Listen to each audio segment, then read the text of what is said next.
بەڵێ بینەرانی عزیز سڵاوتان لێبێ بنیادگار فایەقمەم شەو بە شێوەیەکی ڕاستەوخۆ لە سلێمانیەوە میوانەکەشم لە بەغداوە لاگەڵتانە بین بۆ باسی ڕۆژ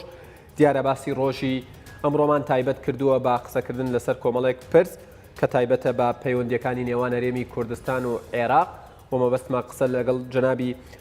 میوانی ئەم شەوم بە سوپاسەوە جەنابی دکتۆر موسەنا ئەمین سەرۆکی فراکسیۆنی یەکگرتووی ئیسلامی کوردستانە کە لە بەغداوە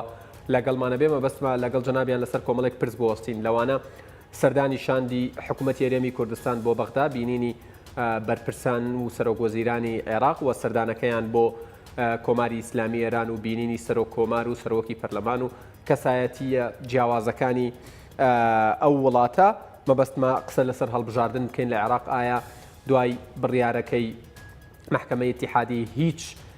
بوارێک بۆ دواخستنی هەڵبژاردنەکانی عێراق ماوە و هەروەها مەبەستمە قسەیەک ئەگەر کات بمێنێتەوە قسە لەسەر دۆخی کەرکووک بکەین کە لە سەرەتای مانگە جەنابی دکتۆر موسەنا لە پرێس کۆنفرانسێکدا کۆمەڵی زانیاری خستە ڕوو و هەروەها مەبەستیشمە قسەیەک لەسەر سەردانەکەی بڵین دکتۆر موسەنا ئەمین هاوڕێ لەگەڵ هاوڵانی لە پەرلەمانی عێراق و سەرۆکی پەرلەمان کە لەوێ سەرۆک کۆماری ئێرانیان بینیوە سەرۆکی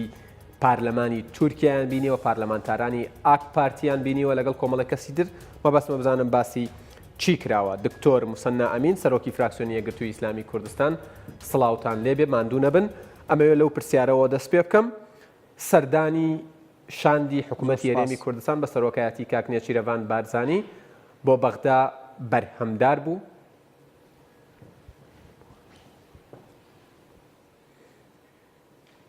زۆر سپاس سەرەتا سڵاوی و ڕێزم بۆ جەناب تو بۆ بینەرانی بەڕێزی کوردستان 24 لە ڕاستیە بەداخەوە کە کاتێ و دەرفەتێک نەبوو بۆ ئەوەی کە سەرۆکی حکوومەت پەرلەمانتاران ببینێ و هیچ زانیاریەکی شایانی باسمان نییە لەسەر ئەو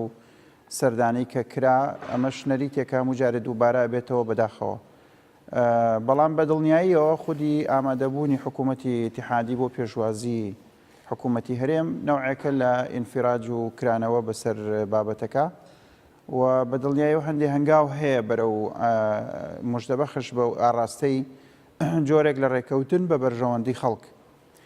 ئەوەی کە من بزانم کە نەوعێک لە ئیستیعداد هەیە لەسەر قبولکردنی مەرجعێتی دەستور بۆ ئەوەی هەردوو تەرەف وەکو مەرجعێتێکی ئەساسی کاری لەسەر بکەن ئەوەی التیزاماتی حکوومەتی ئیتیحادیە جێبەجێ بکاوە ئەوەش التیزاماتی حکوومەتی هەرێمە جێبەجێ بکە ئەوەشی بەلای ئێمەوە مەقسەدە لەم ناوەندا بەڕاستی ئێستا وەکو شتێکی هەنووکەیی بەپەلە کە حسابێکی بەنکی کراوەتەوە لە بەنکی مەرکەزی عێراق بۆ هەرێمی کوردستان و بڕێکی ڕەمزی مەبلەغێکی تیادانراوە بە هیوای ئەوەی کە لە دوای ڕێکەوتنەکان کەمەکەمە بەشە بوجەی هەرێمی کوردستان بچێتە ئەو حسابە بانکیەوە لە لای حکوومەتی ئیتیحادی و لەوێشەوە ڕەوانەی هەرێم بکرێ کۆمەڵیان باژە دەرفەت هەن ئەگەر حسابە بانکیە تۆزێک هەردوو لە ئەم حسابە بانکیە بۆ کراوەتەوە و بە ناوی کێوە کراوەتەوە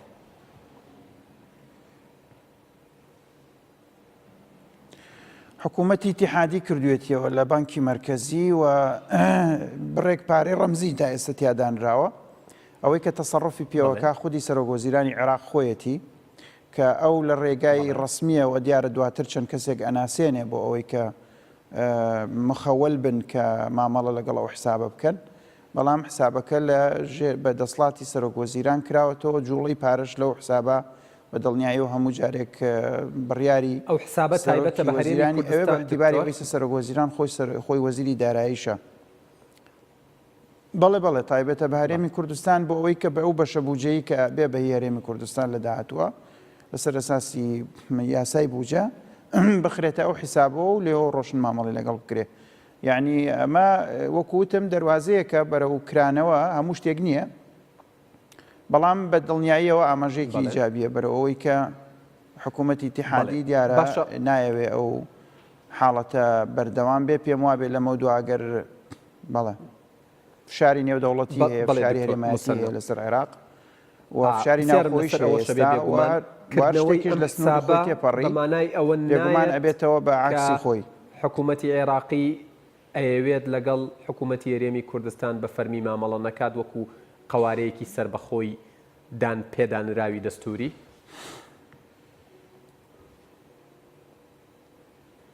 من وای لێ تێناگەم چونکە ئەو کەسەی کە بۆی هەیە مامەڵە لەگەڵ ئەم حسابە بکە لە داهاتووە ئەو حسابە لەوێەوە هەر پارەیەک ڕەوانە کرێ بە پێی دەستور حکوومەتی اتحادی بۆی نییە تەجاوزی حکوومەتی هەرێم بکە و ئەوەی بۆی هەیە قسە لەسەر شەرعیەتی حکوومەتی هەرێم بکە تەنها پەرلەمانی کوردستان خۆیەتی حکوومەتی اتحادی بۆی نییە لەسەر شەرعیەتی حکوومەتی هەرێم قسە بکە و حکوومەتی هەرێم شەرعیەتی خۆی لە پەرلەمانی عێراق وەرنەگرتووە لە پەرلەمانی هەرێم وەریگرتووە لەبەرەوە هەر جۆرە پرسێک بجۆڵێنێ بەرامبەر بە هەرێم مەگەر پرسێکی دادوەری بێگینا پرسی حکومی حکوومەتی هەرێم حکوومەتی اتحادی ملزەمە بە پێی دەستور کە مامەڵی ڕاستەوخۆ لەگەڵ هەرێمی کوردستانە بکە وەکو قەوارە و وەکو هەرێم و ئەمەش بەڕاستی بەلای ئێمەوە گرنگە چونکە دوای دەیان ساڵ خوێن و خەبات و قوربانی گەورە ئەوەی هەمانە لە عێراقا دەستمان کەوت بێ و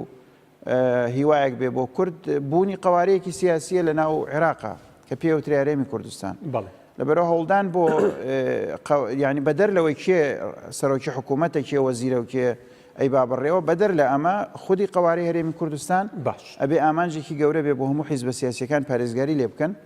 و سربەخۆیشمان بەوەی کە کێ قسە لەسەر شەرعیەتی حکوومەتی هەرێمەکە ئەبێ ئەو سەرخ بەخۆیە نەدۆڕێنین و ئەو دەسڵاتە لە پەرلەمانی کوردستان نەسەنینەوە تەنها جهتێک مافی ئەو مەرجعیەتی سیاسی خەڵکە و مافیە لە هەرێمی کوردستان قسە لەسەر شەرعیەتی حکوومەتی هەرێمکە تەنها پەرلەمانی کوردستانە. بەڵێ دکتۆر جنابتان ئاماژەتان بە خاڵێک کرد کە مەبەستمە بیکەمەوە بە پرسیارێک بۆی ڕوونتر بێتەوە ئاماژەت بەوە داوتت پێویستە بە شێوەیەک لە شێوەکان قسەکەت وا بوو ئەگەر هەڵەنەی گێڕمەوە کە پارتە سیاسیەکان و هەموو لایەنەکانی کوردستان پارێزگاری لەم قەوارەی هەرێمی کوردستان بکەن لەبەرەوە خاڵانەی کە جنابتان ئاماژەتان پێدا ئایا فراکسیۆنە کوردستانیەکانی پەرلەمانی عێراق چونکە ئەوەی هەمومانەوە دەستکەوتی ئەوە دەستکەوتی خەباتێرانە بەرگریان لەم قەوارەیە کردووە چکە هەندێک ئاماژە بە وادرێکە لە ناو پەرلەمانی عێراقەوە کورد هەیە هەوڵیەوادا کە لەگەڵ هەرێمی کوردستان وەکو هەرێم مامەڵە نەکرێت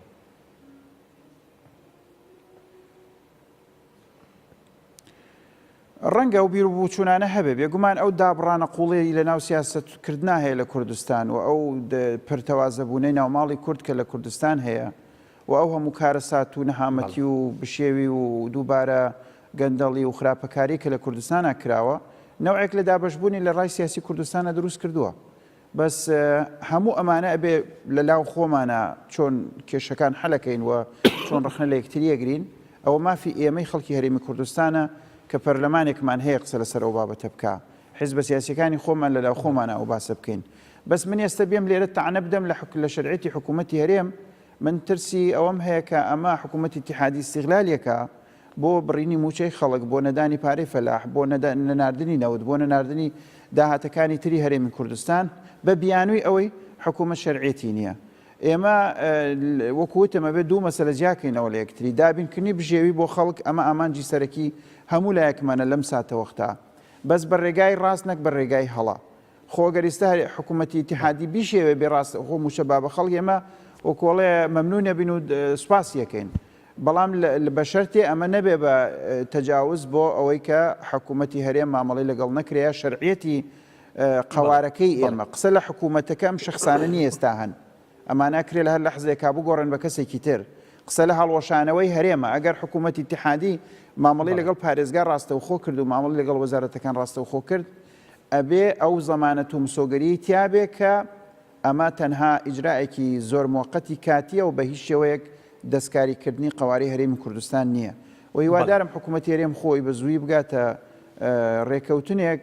کە ئامانجەکەی ئەوە بێ چۆن موچە و بە شێوازێکی سروشتی جارێکی تر بگەڕێتەوە بۆ خەڵک و چۆن تواناداریەکانی عێراق ئێستا زۆر زیادی کردوەوەەکان ئاماژەی پێ بم بەڵام جنابتان باسی گەشتکردنەوەی $30 ئێستا گەشتووەتە بەڵێ فەرموو بەڵێ ئێستا داهاتی نەوت ئێستا نزیکەی یعنی نزیکەی $6 زیاترە بەرەو سەرە ینی داهاتی بەرمیلێک نەوت لەبەرەوە داهاتی عێراق ئێستا زیادی کردو زۆر لە جاران زیاتر و ئەم داهاتە ئەبێ بە مەسلحەت و بە نەفع و بە خۆش گوزەرانی بگەڕێتەوە بۆ هەرێمی کوردستانیش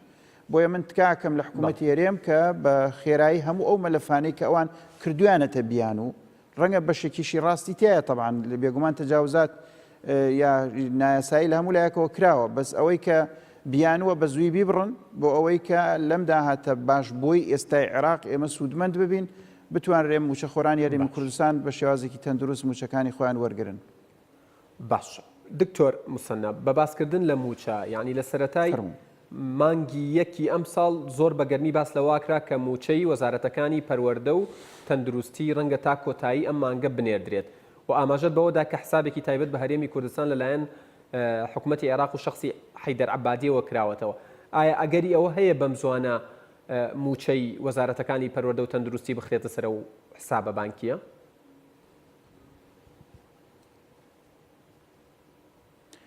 ئەگەری ئەوە هەیە بەس لە ئەو کتابەشی کە بۆ کردنەوەی ئەوە نێراوە کە ملیۆنەیەکی بینیوە بۆ ئەوە ئاماژە بەواکە کە وەکو سولفەیەک ئەم پارانە لەژێر چاودێریا خەرجەکرێن. ئەمەش داواکاریەکی ئێمە بوو هەر لە سەرتاوە کە حکوومەتی اتحادی نابێ یعنی ڕایگەشتی چاواشە بکە یا خۆی کارێکی ئەوە بکاکە هەر قتەنا قسە بێ بۆ قسەکردن و وەزارەت ئەدەین و لیستی ئەو وەزارەتە بێنەوە ئەوی ترمان بۆ بێنەوە ئەوی ترمان بۆ بێنە تا 5-6 مان خەڵک بەدەمەوە بگرێت لەسەر ئەم مەوزوع. ئەوەی کە پێویستە ئەگەر ڕازگۆیە لەگەڵ خەڵکی ئێمە هیواداریشی نوابێ ئەبێ ڕاستەوخۆ سولفەیەک بنێرێ دوایی تەصفیە بکە ئەو سولفەیە لەسەر ئەساسی ئەو استحقاقاتانەی کە هەرێمی کوردستان لە بودجێ گشتی هەیەی نەک ئەو بڵێ ئێستا کەمەکەمە چێکەکەین و ئەمجارە چێکی ئەوواکەین و خۆمان و خۆشی مەشغوڵ کا بەوەی کە کات بکوژێەوە دەرەنجام خەڵکی ئێمە برسی بکرێن هەم لەلایەن حکوومەتی هەرێم و هەم لایەن حکوومەتی اتحادیەوە بە حوجەی ئەوەی کەواڵە ڕێکەوتن ڕووی نەداوە. ئێمە ئەم سیاسەتە ڕەفزەکەین و ئاماژەیەک هەیە بۆەوەی کە سولفەیەک بنێرێ هیوادارین بە زووترین کات ئەم کارە بکاوە. ئەوە کارێکی زۆر گرنگەوە ئەوە ئەرکی حەیدەر عەبادی و سەرۆکوەزیرانی عێراق ئەرکی سیاسیەتی ئەرکی دەستوریەتی ئەرکی ئەخلاقی فقط سولفەیەکی گشتیە بێت دکتۆریان تایبەتە بێ بە وەزارەتی پەروەردە و تەندروستی.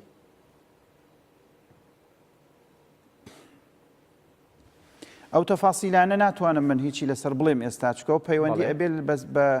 ئەو ڕیتمی کارەی بۆ خۆیانیان داناوە چۆنێتی ئەو تەدقیقەی کە ئەیکەن لە لیستی موچە خۆران بەحساب پەیوەندی بۆ هەیە پەیوەندی بە ڕێکەوتنەکانیان هەوێ لەگەڵ هەرێم لە هەر ساتە وەختێکە بەداخەوە کە ئێستا تانەچێتە سەر سیستەم ئەمان نتوانن وەکو چەکێکی سیاسی سفادەی لێ بکەن چونکە تەنیا بە بڕیاری سەرۆکوەزیران خۆی کە ئێستا لە هەمان کاتە وەزیری داراییشە ئەو داهاتە سەرفەکرێ. ئێمە ئومێدەوارین وەکوتم هەردوو حکوومەت بە ڕاستگۆیان و ڕاشکاوانە لەگەڵ خەڵک مامەڵە بکەن و ئەم کێشەیە بە زووترین کات کۆتایی پێبێنن. باشە دکتۆر موسەنە مەبەستمان لە سەرەتای بەرنامەکە ویستم ئەو پرسیارە بکەم بیرم چۆ ئێستا بیرم کەوتەوە. سەردانەکەی شاندی حکوومەتی هەرێمی کوردستان بۆ بەغدا لەسەر داوای یاخود لەسەر بانگێشت و داوەتنامەی فەرمی حکوومەتی عێراقی بوو یان بڵین بە شێوەیەک لە شێوەکان بە فشاری بڵین نێوەنگیریە نێودەوڵەتیەکان بوو؟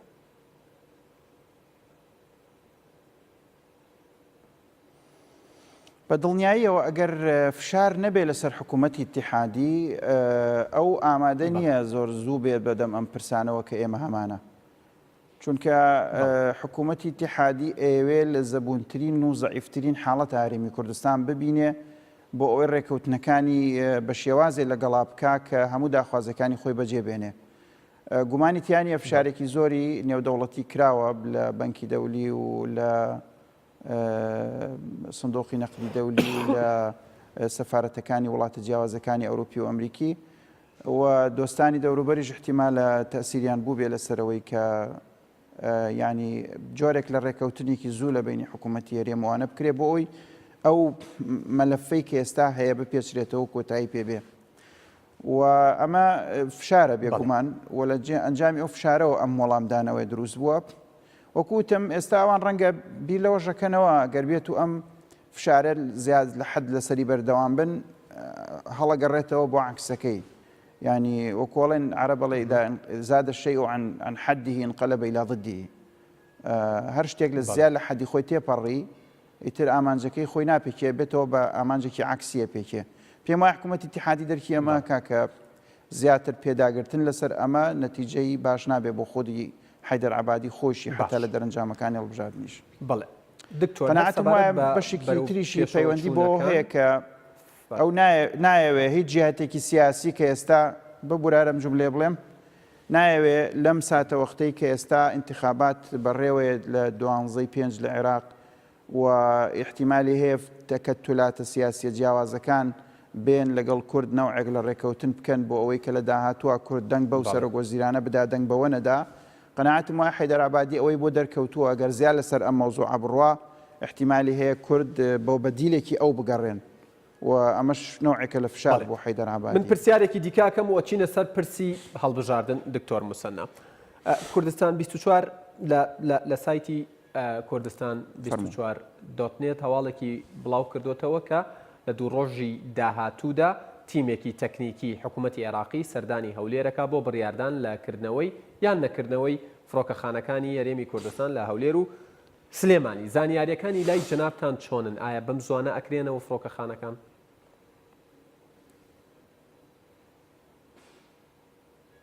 زانیاری دقیقم نییە بەڕاستی لەسەر ئەو بابەتە، بەڵام ئەوەی کە ئەیزانم بچینە سەر ئەوەیە کە وەزیری نەقل بەڕێز مامۆستا مەولود لە بەغدا بوو لەگەڵ ئەو وەفدەی کە پێکەم جار هاتن لەگەڵ وەزیری ناوخۆ و لەوێ قسەی جدیان لەسەر ئەو بابەتە کردبوو و حکوومەتی اتحادی نەرمی نوانە بوو و ئەم وەفدەش لەسەر ئەساسی ئەو ڕێکەوتنەی پێشوو دێت کە بڕیاروا بوو ئەو وەفدە فەنیە بێن چێکی ئەو مەسئلانە بکەن و ئومێد زۆرە کە ئەو پرسەش کۆتایی پێبێ بێگومان. باش دکتۆر موسەنا بچینە سەر پرسی هەڵبژاردن لە عێراق. دوای نوێترین پێشاتەکان کە ڕووی داوە لەم یەک دوو ڕۆژەدا دانیشتنی پەرلەمان و بینینی بڵین بەرپرسەکان لەلایەن سەرۆکی پەرلەمانەوە بڕیاری دادگای فێدراڵی یاخود اتحادی،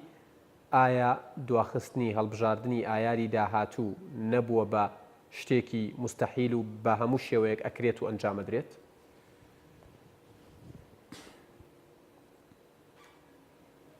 من دوێنێش پێش لەوەی کە دوێنێک طبعاً ئێمە فراکسیۆنەکان نەوعێک لە دابەشبوون ڕوویدا لە نێوان فراکسیۆنە کوردستانیەکانە. ئەمەش پرسیارێکی لە ڕایگەشتی دروست کرد کە بۆچی هەندێکیان چونکە دانیشتنەکە لە ناوەڕاستە هەڵگیرا و دوای دەستی پێکردەوە لەسەر پرسی ئەم دەنگدان بە وادەی هەڵبژاردن دواخرێ پێشخرێ. ئێمە لەگەڵ سونەکانە لەوانە بووین کە نەچوینە ژوورەوە و نیساب تەواو بکەین بۆی ئەو پرسە بە معەلەقی بمێنێتەوە هەڵپەسێرایی بمێنێتەوە. طبعاً ئامانجی ئێمە لەوە بوو ئێمە وەکو یەکگرتوو لەگەڵەوەی انتخابات لە وەختی خۆیان بکرێ بە دڵنیاییەوە، بەڵام دەرکی ئەوەژەکەین کە بە سەربازگەکردن و عسکەرەی شارانی وەکو کەرکووک و ئەو هەموو کارەساتی تووسخورمات و دەوروبەری مووسڵ و مەندێ مەناتقی دیالە و خانەقین و ئەم شوێنانە وەزعێکی ئارام و ئاسایی وەکو پێویستی تیان نییە لە هەندێک شوێن و ئەمە پێویستە لابرێ و ئەمە داخوازێکی سونەکانیشە لە هەمان کاتە. سونەکانیش هەر لەبەر ئەوەی کە ئەڵێن کۆمەڵێ میلیشیا دەستی گرتووە بەسەر کۆمەڵێ ناوچە سبەینێ ئەو میلیشیانە ئەگەر نەکرێنە دەرەوە لەو شارانە ئەتوان یاری بە نەتیجەکانی انتخابات کەن یاری بە سندوقەکان بکەن ئەتوان شێوی دروستکەن هیچ دەنگ و باسیەوەیە دۆخی کەرکووک و ناوچەکان بە شێوازێکی دیاریکرا و دەنگ بدەن. با من قسەکەی خۆم تاوکەم ببوورە لێم تێگەی ئەنجام بازێک پرسیارێ دروست بوو بۆچی ئێوە نەچوونە تەواڵی هەڵبژاردنەوە بۆچی بایکۆتتان کردو. لە ڕاستیا ئێمە من دوێنێ لە پەیجەکەی خۆشەمە من نووسی بوو کە ئێمە ئامانجمان ئەوە بوو پرسی هەڵبژاردن و کردن و نەکردنەکەی بە معەلەقی بمێنێتەوە، نیقاشێکی زیندوو بێ، چونکە لەگەڵ ئەوەشان نیقاشی وەزعی کەرکووکیش بە زیندوی ئەمێنێتەوە. لەگەڵ ئەوەش ئەو هاوکاری ئێمە هەمانە لەگەڵ سونەکان ئێستا لەسەر پرسی بووجە ئەویش هەر بە زیندوی و بە تۆکمەی ئەمێنێتەوە. بەڵام ئێستا ئێمە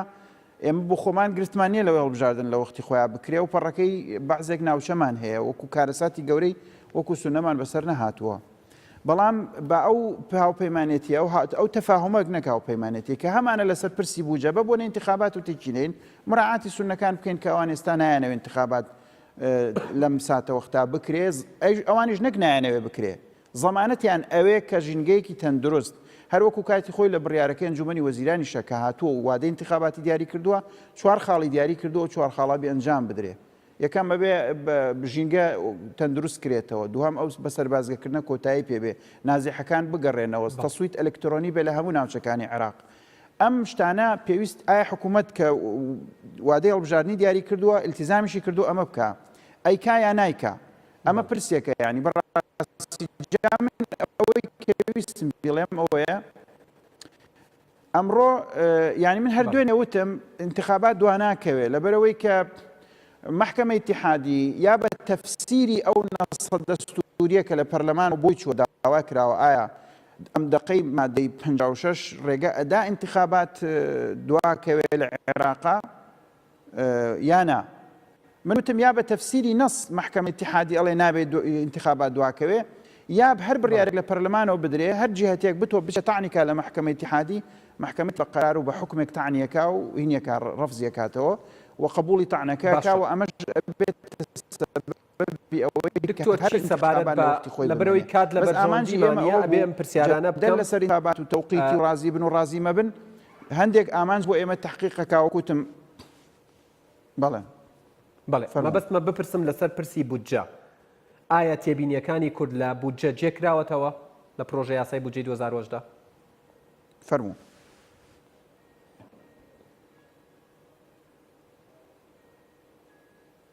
هەتا ئێستا ئەو 5-6 لاپەڕەی کە ئێمە ناومان بۆ سەرۆکایەتی وەزیرانی عێراق تا ئەم لەحزەیەش جوابەکە هاتوۆتەوە بە سەلبی هیچ داخوازیەکی ئێمە قبول نەکراوە تا ئەم لەحزەیەش ئێمەش لەبەرەوە جارێ باسی بوجاکرێ هەوڵەکەی پەرلەمان بەجێ هێڵین بۆی نیساب نەمێنێ بۆ ئەوەی کە بوجە نەخوێنرێتەوە و تێنەپەڕێ ئەمە وەکو کارتێکی فشار بەکارێنین بۆ ئەوی کە داخوازیەکانی کورد گوێی لێ بگیرێ هەموو جارێکیش ئەو جارش من لە ناو پەرلەمانیش و لە دەرەوەش وتم ئەوەی کە پێویستە سەرۆکوەزیران بیکە ئەگەر بەڕاستیەتی بوجەی ئەوێ یاسای بوجەی ئەوێ دڵ فراکسیۆنەکان کۆ ببێتەوە بۆ ئەوی کە گوێیان لێ بگرێ وەڵامیان باتەوە تێیان بگەێنێ تێی بگەن ولا ئەنجامە بگەنە ڕێکەوتنێک ینی مەرجنیە ئێمە سیانزە مەسەن تێبینیمان وتووە هەر سیانزەکەیمان لێ وەرگێ 100%. بەڵام با بێ ڕێکەوتنێکمان لەگەڵ بکە لەو سیانزەیە با دەیان وەرگێ سیان وەرنەگرێ بەڵام ئەو